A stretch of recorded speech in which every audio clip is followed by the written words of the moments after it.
जय श्री कृष्णा। हर हर महादेव। स्वागत है आप सभी का आपके अपने चैनल हमारे संस्कार में। आज हम आपके लिए लेकर आए हैं पौष मास में पड़ने वाली पुत्रदा एकादशी के बारे में जानकारी। लेकिन सबसे पहले हमारे संस्कार चैनल की तरफ से आप सभी भक्तजनों को पौष पुत्रदा एकादशी की बहुत बहुत शुभकामनाएं। जैसा कि आप सभी जानते हैं, सनातन धर्म के अनुसार साल भर में 24 एकादशियां आती हैं, लेकिन अगर मलमास या अधिक मास हो तो इनकी संख्या बढ़कर 26 हो जाती है। लेकिन सभी एकादशियां भगवान विष्णु को समर्पित होती हैं और इनमें शुभ योगों के साथ साथ कभी कभी अशुभ योग भी बन जाते हैं, जिसका कि व्रत रखने वाले लोगों को ध्यान रखना चाहिए। चलिए अब हम आपको बताने जा रहे हैं कि पुत्रदा एकादशी का महत्व क्या है। पुत्रदा एकादशी के नाम से ही हम समझ जाते हैं कि यह संतान को देने वाला व्रत है, जिससे कि निसंतान दंपतियों की गोद भरती हैं। और अगर भगवान का पूजन श्रद्धा भाव और एकाग्रता से किया जाए तो भगवान बहुत शुभ परिणाम देते हैं। वैसे तो भगवान अपने बच्चों का, अपने भक्तों का हमेशा ध्यान रखते हैं। सबसे पहले हम आपको एक छोटी सी कथा सुनाते हैं जो श्री कृष्ण भगवान के द्वारा सुनाई गई है। श्री कृष्ण भगवान कहते हैं कि एक समय भद्रावती नाम की एक नगरी थी। उस भद्रावती में राजा सुकेतु का राज्य शासन था। राजा सुकेतु वहां पर राज्य करते थे और वो बड़े ही धर्मात्मा थे। अनेकों दान पुण्य किया करते थे, ब्राह्मणों की सेवा करते थे, जरूरतमंदों को भी अपनी क्षमता के अनुसार दान दिया करते थे और उनकी सेवा शुश्रूषा भी करते थे। दान पुण्य किया करते थे, कुएं, तालाब, बावड़ी आदि बनवाते और संतान की भांति ही अपनी प्रजा का पालन किया करते थे। ऐसे ही समय व्यतीत हो जा रहा था। समय व्यतीत हुआ तो ऐसा समय आ गया कि उनके पितरों को भी रोना आने लगा, यानी वो परेशान होने लगे। तब उनके पिता भी श्राद्ध जो कि स्वीकार नहीं करते थे, उनसे वह स्वयं भी बहुत दुखी थे। और कारण क्या था? अब राजा की उम्र ढलने को थी, परंतु उनके कोई पुत्र नहीं था। और अगर पुत्र नहीं होगा तो राज्य का शासन कैसे चलेगा, कौन चलाएगा, उसका उत्तराधिकारी कौन होगा? इससे उन्हें बड़ी ही चिंता थी। वह पितरों को यदि कोई संतान नहीं होगी, इसके कोई पुत्र नहीं होगा, तो हमारा श्राद्ध कर्म, पिंडदान आदि कौन करेगा? हमारा पितृ कर्म कौन करेगा और हमें कौन मुक्त करेगा और हमें मुक्ति दिलाएगा? इसके आने के बाद, इसके जाने के बाद हमें तर्पण करने वाला भी कोई हमारे वंश में नहीं होगा। इसीलिए वह पितृ बहुत ही दुखी होकर रोते रहते थे और वह राजा भी सदा इसी चिंता में घुलता रहता और दुखी रहा करता। राजा ने बहुत सारे उपाय किए, परंतु कोई भी उनका फायदा नहीं हुआ। अब राजा बड़ा परेशान रहने लगा, मंत्रीगण भी परेशान रहने लगे। एक दिन राजा घोड़े पर सवार होकर जंगल की तरफ निकल गया और वह एक घने जंगल में जा पहुंचा, जहां जंगल में एक और भी अंदर बहुत गहन जंगल था, जहां बहुत से जंगली जानवर रहा करते थे, जिनमें शेर, सियार, हाथी वगैरह बहुत सारे जानवर थे। और वह जंगल की शोभा देखता रहा और लेकिन मन से वह बड़ा उदास था। देखते देखते उसे दोपहर हुई और फिर उसे प्यास लगने लगी। प्यास लगी तो वह जल को ढूंढने के चक्कर में नजदीक में ही दिखाई दे रहे एक सरोवर के किनारे जा पहुंचा। वहां उसने देखा कि वहां ऋषियों के कुछ सुंदर सुंदर आश्रम बने हुए हैं और उनमें कुछ विश्व देवगण जो कुछ पूजा पाठ कर रहे थे। अतः वह राजा उनके पास पहुंचा। उसने सबको सादर प्रणाम किया। उन्होंने कहा, आप इस घने जंगल में क्या कर रहे हैं और आप हैं कौन? तो उन्होंने कहा कि राजन, हम विश्वदेव हैं और स्नान करने के लिए यहाँ इस जलाशय पर आए हैं और माघ का महीना पास में ही है। आज से 5वें दिन माघ का स्नान शुरू हो जाएगा, तो इसी कारण से हम पुत्रदा एकादशी का व्रत कर रहे हैं, जो व्रत करने वालों को पुत्र देती है, संतान की प्राप्ति कराती है, उनकी सभी मनोकामनाओं को पूर्ण करती है। और उसके बाद माघ मास में स्नान करके फिर हम अपने लोक को वापस लौट जाएंगे। राजा ने जैसे ही पुत्रदा एकादशी का नाम सुना और सुना कि मनुष्यों को वह पुत्र और संतान की प्राप्ति करवाती है, वह बहुत प्रसन्न हो गया। उन्होंने बार बार सभी विश्व देवगणों को प्रणाम किया उनके पैर पकड़ लिए और बोले, हे विश्वदेवगण, यदि आप लोग मुझ पर प्रसन्न हैं तो मुझे भी इस व्रत का विधि विधान बताइए, ताकि मुझे भी पुत्र की प्राप्ति हो सके, क्योंकि मुझे पुत्र की बहुत जरूरत है। अत्यंत मेरी यह इच्छा है कि मुझे भी एक योग्य पुत्र हो, जो मेरे पश्चात मेरे राजपाट को भी संभाले और मुझे और मेरे पितरों को मेरी मृत्यु के बाद तर्पण श्राद्ध आदि कर सके, पिंडदान भी दे। सभी विश्वदेवगणों ने कहा कि हे राजन, तुम इतने परेशान क्यों होते हो? अवश्य ही तुम्हें संतान की प्राप्ति होगी। और आज पुत्रदा एकादशी है और हम जो आपको विधि विधान बता रहे हैं, इससे तुम व्रत करो, पूजन करो और कल इसका पालन करना। इससे तुम्हें संतान निश्चित रूप से ही पुत्र के रूप में प्राप्त होगी। तभी श्री कृष्ण कहते हैं कि इस प्रकार उन कुंभ में रहने वाले मुनियों के कहने से राजा ने उस उत्तम व्रत का पालन किया और महर्षियों के अनुसार ही विधि विधान पूर्वक पुत्रदा एकादशी का अनुष्ठान किया। फिर द्वादशी को पारण करके मुनियों के चरणों में बारंबार मस्तक झुकाकर राजा अपने घर को वापस लौट आया। और प्रभु की ऐसी कृपा हुई कि रानी ने गर्भ धारण किया। प्रसव काल आने पर पुण्य कर्म राजा को तेजस्वी पुत्र की प्राप्ति हुई, जो कि अच्छे संस्कारों से परिपूर्ण था।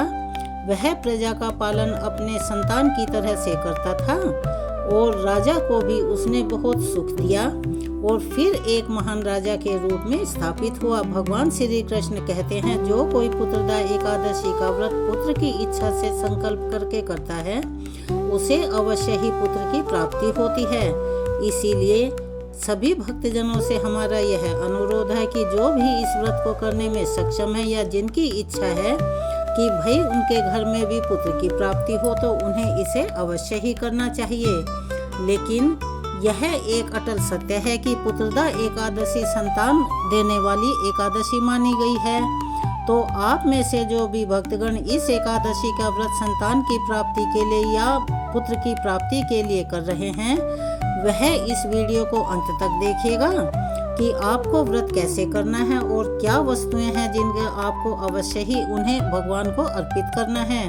भगवान को वह आपको आगे बताएंगे। पूजा हम आरंभ करेंगे तो यह हो गया इस एकादशी का महत्व। यह महत्वपूर्ण क्यों है एकादशी और इसका क्या आधार है कि यह पुत्र देने वाली है, क्यों इसका व्रत करना चाहिए, यह भगवान श्री कृष्ण ने बताया और हमने आपको सुनाया, जो उस पद्म पुराण के आधार पर बताई गई है, जहाँ एकादशी के महत्व में कहे गए हैं, जहाँ एकादशी की विशेषताएं कही गई हैं, एकादशी के नियम बताए गए हैं, वहीं पर इसका वर्णन पद्म पुराण में मिलता है। अब बात करते हैं कि इसके नियम क्या हैं, विधि विधान क्या हैं, यह व्रत हमें किस प्रकार करना चाहिए। पुत्रदा एकादशी का जो व्रत आप कर रहे हैं या करेंगे, उसके नियम एक दिन पूर्व से ही शुरू हो जाते हैं। व्रत के एक दिन पहले ही अर्थात दशमी की तिथि को आप व्रत के निमित्त अपने नियमों का पालन करना शुरू कर देते हैं। उसके एक दिन पहले ही आपको कुछ ऐसे नियम शुरू करने होते हैं, जैसे बाल आदि आप एक दिन पहले ही धो लें, क्योंकि एकादशी के व्रत में कभी भी बाल नहीं धोए जाते और द्वादशी को भी बाल नहीं धोए जाते। तो आप न यह बात अवश्य ही ध्यान रखनी है कि आपको पहले ही अपने बाल धो लेने हैं। दशमी तिथि को व्रत के एक दिन पहले ही ब्रह्मचर्य व्रत धारण कर लेना है, क्योंकि यह एकादशी का जो व्रत है वह 3 दिवसीय अनुष्ठान होता है, जो दशमी तिथि से नियम पालन करते हुए शुरू होता है और एकादशी को व्रत किया जाता है, द्वादशी को उसका पालन किया जाता है। द्वादशी के दिन भी हरिवासर के समय का ध्यान अवश्य ही रखें, क्योंकि हरिवासर में आप पूजा पाठ कर सकते हैं लेकिन व्रत का पालन नहीं कर सकते। अगर आप भूलवश कर भी लेते हैं तो उससे आपका व्रत असफल माना जाता है, लेकिन इसमें ब्रह्मचर्य का पालन अवश्य ही करना होता है। शुद्धि का पालन करना चाहिए। वस्तुओं का जो वर्जित कहा गया है, यानी जिनका त्याग करना होता है, तो एक दिन पहले से ही लहसुन प्याज आदि का त्याग कर दें, जो कि इसमें खाना शुभ नहीं माना जाता और मांसाहार की तो बात ही नहीं उठती। लेकिन कुछ भक्त लोग ऐसे भी होते हैं जो मांस मदिरा का सेवन करते हैं पर एकादशी का व्रत भी करते हैं, तो उन्हें मांस मदिरा का सेवन एक दिन पहले से बंद कर देना चाहिए। कांसे के पात्र का प्रयोग भी आपको दशमी को ही त्याग देना चाहिए। मसूर की दाल दशमी तिथि को बिल्कुल भी नहीं खानी चाहिए। शहद को भी इसमें वर्जित माना जाता है, तो इसीलिए शहद का प्रयोग भी दशमी, एकादशी और द्वादशी तीनों दिनों में आप भूलकर भी ना करें। पूजा में भी पंचामृत में शहद का प्रयोग नहीं किया जाता। इसके अतिरिक्त मूली और बैंगन का प्रयोग भी वर्जित माना गया है। और अगर संभव हो तो आप एक ही वक्त भोजन करें। व्रत के एक दिन पहले भी रात्रि को आहार नहीं लेना चाहिए। रात्रि को अच्छे से अपने दांत साफ करके सोएं, जिससे कि उनमें फंसा हुआ कोई भी अन्न का कण हो तो वह निकल जाए। और एकादशी वाले दिन, जिस दिन व्रत है, उस दिन सूर्योदय से पहले उठने के बाद स्नान करना, स्नान आदि करके स्वच्छ वस्त्र धारण करना, स्वच्छ वस्त्र धारण करके एकादशी के व्रत पूजन का संकल्प करें। एकादशी वाले दिन आपने पूजन कैसे करना है और संकल्प आदि कैसे करना है, क्या सामग्री चाहिए। सबसे पहले तो आपके पास भगवान विष्णु की कोई प्रतिमा या मूर्ति होनी चाहिए, और अगर वो नहीं है तो आप एक स्वास्तिक बनाकर पीले कपड़े पर चावलों का ढेर लगाकर तब भी पूजा कर सकते हैं। लेकिन अगर प्रतिमा या तस्वीर हो तो उसे अति उत्तम माना जाता है। उनको स्थापित करने के लिए चौकी लें। उस चौकी पर बिछाने के लिए लाल, पीला या सफेद रंग का कपड़ा हो, जिसे आप उस पर बिछा सकते हैं। और मौली, पान, सुपारी, लौंग, इलायची, धूप दीप, नैवेद्य, पुष्प आदि और पुष्प की माला, इत्र और जनेऊ, ये सामग्रियां मेन हैं जो आपको विशेष रूप से लेनी है। इसमें कपूर अवश्य ही लें और कच्चा कपूर लें। और एक तांबे का लोटा लें। तांबे का ना हो तो पीतल का भी चलेगा। पंचामृत बनाने के लिए कच्चा दूध, दही, घी, शक्कर और गंगा जल लें। यह सारी सामग्री इकट्ठा कर लें। इकट्ठा करके और उस स्थान पर आसन लगाकर बैठ जाएं जहां बैठकर आप पूजन करने वाले हैं। जहां भगवान की चौकी लगाएंगे या जो आपके लिए पूजन का उत्तम स्थान है वहां पर बैठ जाएं। लोटा लें तांबे का, उसमें पहले थोड़ा सा गंगा जल डालें, फिर शुद्ध जल भरें और फूल के माध्यम से एक फूल के सभी स्थान पर जहां बैठकर आप पूजन करने वाले हैं अपने मंदिर में जल के छींटे दें। जो सामग्री है उसके ऊपर भी जल के छींटे दें। इससे वह स्थान भी पवित्र हो जाएगा और सामग्री भी पवित्र हो जाएगी, भगवान को अर्पण के योग्य हो जाएगी। इस प्रकार से जल के छींटे देकर अपने स्थान और सामग्री को शुद्ध कर लें। अब चौकी लगाएं। चौकी पर लाल वस्त्र हो तो लाल, पीला हो तो पीला, नहीं तो सफेद भी बिछा सकते हैं। उस पर हल्दी से स्वास्तिक बना लीजिएगा। भगवान नारायण की जो तस्वीर या प्रतिमा आपके पास है उसे विराजमान कीजिए, यानी कि वहां पर स्थापित कीजिए। उनके सामने दीपक रखें। दीपक अगर गाय का घी आपके पास उपलब्ध है तो अति उत्तम है, नहीं तो तिल के तेल का भी जला सकते हैं। और हमेशा दिया सीधे हाथ की तरफ रखा जाता है, इस चीज़ का अवश्य ही ध्यान रखें। अगर आप तेल का दीपक जला रहे हैं तो उल्टे हाथ की तरफ जलाया जाएगा। और विपरीत दिशा में धूप रखिए। इस प्रकार से भगवान की स्थापना कीजिए। भगवान की स्थापना करने के पश्चात सीधे हाथ में जल लें, हाथ धो लें। आपने आचमन करना है, इसीलिए एक छोटे से पात्र में, किसी कटोरी में या कोई लोटा है तो उसमें थोड़ा सा गंगा जल मिला हुआ वह जल भर लीजिए। और अब आप उस जल से एक एक चम्मच जल अपने सीधे हाथ पर रखें और उसे ग्रहण करें। आचमन करने के लिए आचमन का जो विधि विधान है वह इस प्रकार होता है कि 6 मासा जल आपने जलाव्रत में भी ले सकते हैं। आचमन के रूप में यह शास्त्रीय विधान बताया गया है और यह कथा में भी वर्णन आता है। अब आप कहेंगे 6 मासा जल कितना हो, तो लगभग 6 से 7 बूंद होती हैं। यह इसीलिए 3 बार जल पीना, तो समझो कि 2-2 बूंद जल आपने एक बार लेना है। चम्मच से एक मंत्र पर अपने हाथ पर जल लें और उसे पी लें। सबसे पहले ओम माधवाय नमः जल लीजिए और पी लीजिए। दूसरे नंबर पर केशवाय नमः जल लीजिए और पी लीजिए। नारायणाय नमः जल लीजिए और पी लीजिए। ऋषिकेशवाय नमः जल लीजिए और पी लीजिए। और उसके बाद हाथ धो लें। हाथ धोकर मौली बांधें, अपने आप को तिलक करें और परिवार के लोग यदि बैठकर पूजन कर रहे हैं तो उन्हें भी तिलक अवश्य ही कीजिए और उनके हाथ में भी मौली बांधिए। अब आप भगवान का पूजन शुरू करेंगे। पहले दीपक जलाइए, धूप प्रज्वलित कीजिए। सबसे पहले आप व्रत के पूजन का संकल्प लेंगे।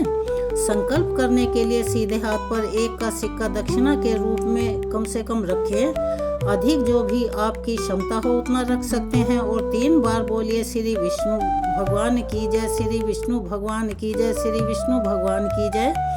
उसके बाद अपना नाम और गोत्र बोले। जिस स्थान पर बैठकर संकल्प कर रहे हैं वहां का अपने घर का नंबर और शहर का नाम, पौष मास शुक्ल पक्ष एकादशी पुण्यतिथि बुधवार, पुत्र रत्न प्राप्त है, सुख संपत्ति प्राप्त है, उत्तम स्वास्थ्य है, कामार्थम भगवान श्री हरि विष्णु प्रसन्नार्थम पुत्रदा एकादशी व्रत महम करिष्य। और यह संकल्प भगवान के चरणों में अर्पित कर दीजिए।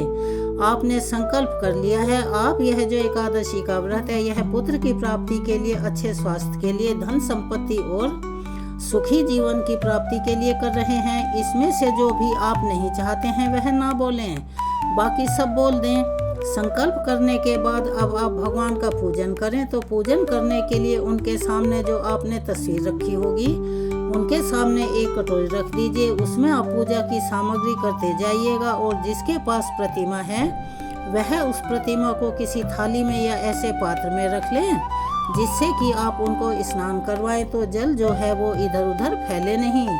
सबसे पहले भगवान को पाद्य अर्घ अर्पित किया जाता है। 1-1 चम्मच जल 1-1 मंत्र पर अर्पित करें भगवान के सामने रखी कटोरी में। और जो प्रतिमा आपका आप पूजन कर रहे हैं जैसे जैसे हम आपको बता रहे हैं वैसे ही करें।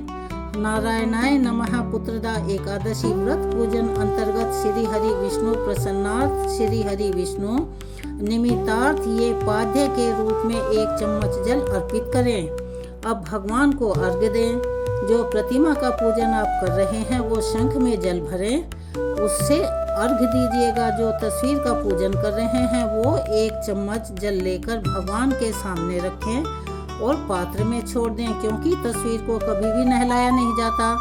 भगवान को आचमनीय के रूप में जल अर्पित करें। 1-1 चम्मच जल लें और भगवान को अर्पित करते रहें तो उन्हें वो स्नान का भाव हो जाएगा। जिस तस्वीर का आप पूजन कर रहे हैं 1 चम्मच जल लेकर उसके सामने रखे पात्र में छोड़ दें और फिर फूल से तस्वीर को छींटे दें।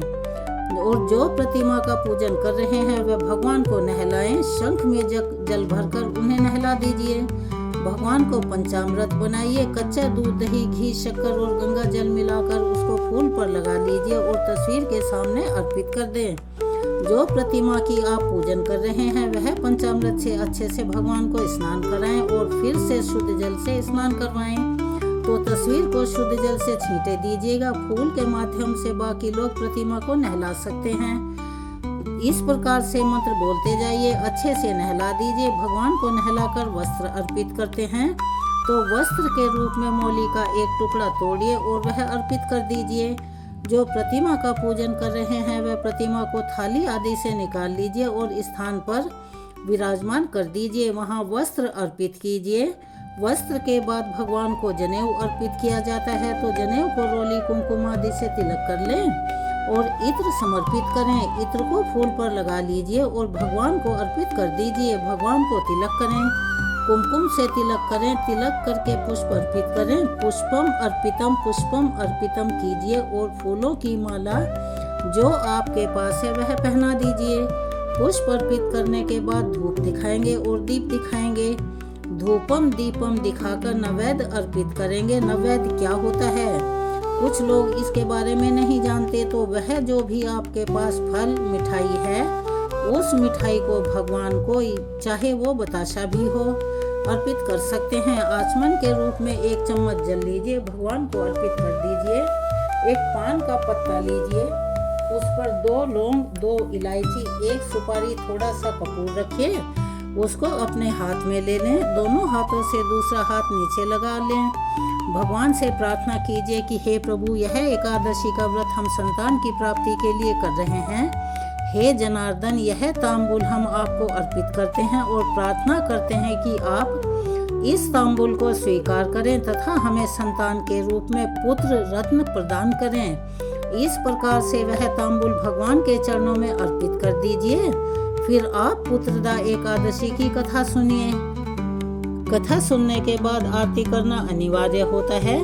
तो कथा समाप्त होने के बाद भगवान की कपूर से इस दिन आरती कीजिए। आरती करने के बाद विधि विधान से दिन को बिताइए और शांत रहते हुए किसी को बुरा मत बोलिए, किसी की चुगली मत कीजिएगा, किसी से द्वेष ना रखें, किसी का अहित करने की ना सोचें और बिना कारण के किसी पर क्रोध भी ना करें। शाम के समय कीर्तन की बड़ी महिमा बताई गई है, कीर्तन कीजिए। भगवान नारायण ने कहा है कि यदि आप वाद्य यंत्रों द्वारा, नृत्य द्वारा या गायन द्वारा कीर्तन नहीं कर सकते तो उसका यह विधान है, इनके द्वारा आपको कीर्तन का फल प्राप्त करना चाहिए। रात को भगवान के जागरण का बहुत महत्व बताया गया है। अगर पूरी रात जागरण नहीं कर सकते तो कम से कम रात को 2 बजे तक जरूर जागें। जागते समय भजन पाठ सुने। हमारे बताए गए 4 पाठों में से 2 पाठ इसके लिए बहुत अच्छे बताए गए हैं। उन्हें सुनते हुए रात बिताएं, अगली सुबह व्रत खोलें, पारण करें। और तिथि का फैसला कैसे करें? इस बार एकादशी तिथि सुबह होने से पहले ही समाप्त हो रही है, इसीलिए बहुत से लोग इस कंफ्यूजन में हैं कि पुत्रदा एकादशी शुरू कब होगी, 30 तारीख को या 31 तारीख को। तो चलिए हम आपको बताए देते हैं कि 30 तारीख को सुबह 7:51 से पुत्रदा एकादशी समाप्त हो जाएगी। 31 तारीख को सुबह 5 बजे सूर्योदय से पहले। मुख्य बात यह जानना जरूरी है कि शास्त्रों में साफ लिखा है कि 10वीं वेदा वाली एकादशी, जिस दिन सूर्योदय के समय 10वीं तिथि चल रही हो, उसका व्रत नहीं करना चाहिए। ऐसा करने वालों के लिए कई पुराणों में कठोर दंड और फल बताए गए हैं। 30 तारीख को सूर्योदय होगा सुबह 7:18 पर। उस समय एकादशी शुरू ही नहीं हुई होगी, क्योंकि एकादशी तो सुबह 7:51 से शुरू हो रही है, यानी सूर्योदय के समय 10वीं तिथि ही चल रही होगी। इसीलिए 30 तारीख को व्रत करना सही नहीं है, ये 10वीं वैद्य मानी जाएगी। तो व्रत कब करें? जहाँ एकादशी तिथि सूर्योदय से पहले समाप्त हो जाए, वहाँ द्वादशी के दिन व्रत करना शास्त्र सम्मत बताया गया है।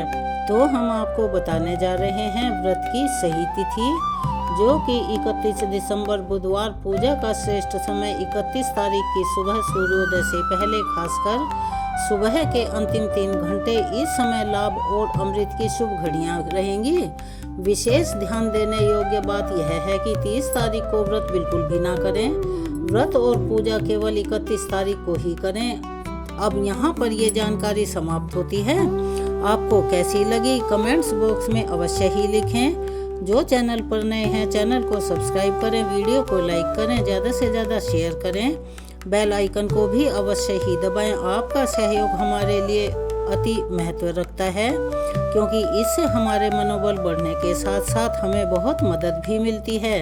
इसीलिए आप सभी से अनुरोध है कि अपना सहयोग और प्यार हमें ऐसे ही देते रहें। मिलते हैं अगली वीडियो में एक और नई जानकारी के साथ, और हम अपने चैनल पर एकादशी के व्रत की कथा भी डालेंगे, उसे भी आप अवश्य ही सुनिएगा। कमेंट्स बॉक्स में जय श्री कृष्ण, हर हर महादेव अवश्य ही लिखें। धन्यवाद।